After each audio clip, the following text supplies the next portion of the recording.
In the old days, we had millionaires who paid taxes. Nowadays, we have ticket holders.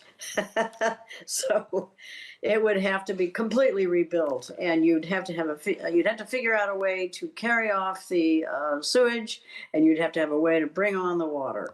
So here is President Trump talking about reopening Alcatraz prison, speaking outside the White House yesterday evening. It's long been a symbol, Alcatraz, of whatever it is. I mean, it's a sad symbol, but it's a symbol of law and order. And, it's got quite a history, frankly. So I think we're going to do that. Well, Donald Trump seems to like the idea, however he expresses it. Let's talk about the Rock. It's been the jailhouse home of some of America's most notorious criminals, including Al Capone, the notorious Chicago gangster, and George Machine Gun Kelly, the robber and famous killer. It closed in 1963. Since then, it's been a tourist attraction, and we can talk to and welcome Jolene Babyak, who lived on the Rock twice as a young girl, when her father was a senior staff member and eventually the associate warden of Alcatraz. Hi to you, Jolene. Hi. Jolene, well, welcome to the show. Lovely to have you with us. When you first heard about Donald Trump sounding off about renovating and reopening Alcatraz for serious criminals, what did you think? I had two words: water and sewage. Okay. Yeah. Those would be the big problems. Right. So water and sewage, I guess plumbing the place in again. And what about the cost? It would be absolutely prohibitive, wouldn't it? It would be prohibitive, yes. And in the old days, we had millionaires who paid taxes. Nowadays, we have ticket holders. So it would have to be completely rebuilt, and you'd have to figure out a way to carry off the sewage, and you'd have to have a way to bring on the water. Yeah, and you'd have to do it such a lot of rebuilding. I mean, Alcatraz is famous for being a symbol, a living symbol of austerity, of harshness in the American prison system in its day. And you just couldn't do that now, could you? You'd have to start almost from scratch, surely. Yeah, and it's a very small island. It was a rock. It was a hump in the bay, and the military came in the 1850s, 60s, 70s, 80s, and they flattened parts of the island and then paved it and then built buildings on top of that. So you're talking about a very small footprint that would have to actually be expanded. But here's the thing, Jolene. You have warm memories of Alcatraz. Seems like a contradiction in terms, but tell me about that. Well, I got my first kiss there. Did you? So that might have been my warmest memory. Well, look, since you offer me that personal insight, who gave you your first kiss? Don't have to name them unless you really, really want to.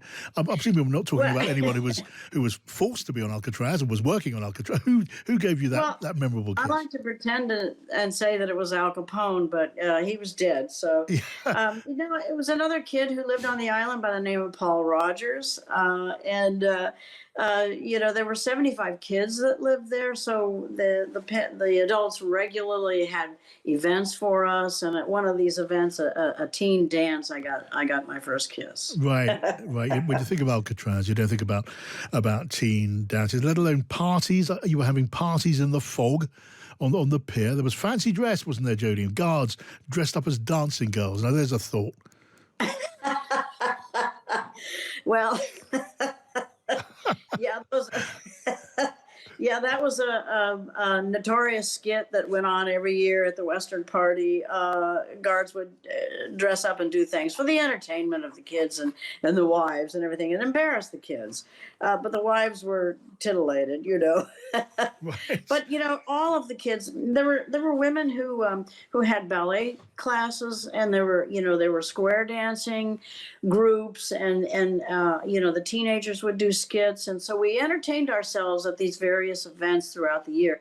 And the events were there to keep the kids occupied and out of trouble, on an island with 250 maximum security prisoners. Yeah, and there was an iron rule, wasn't there, Jolene?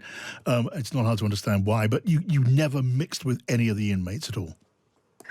Yes, we did see them from a distance, mostly in trucks being driven to the dock or being driven to various parts of the island.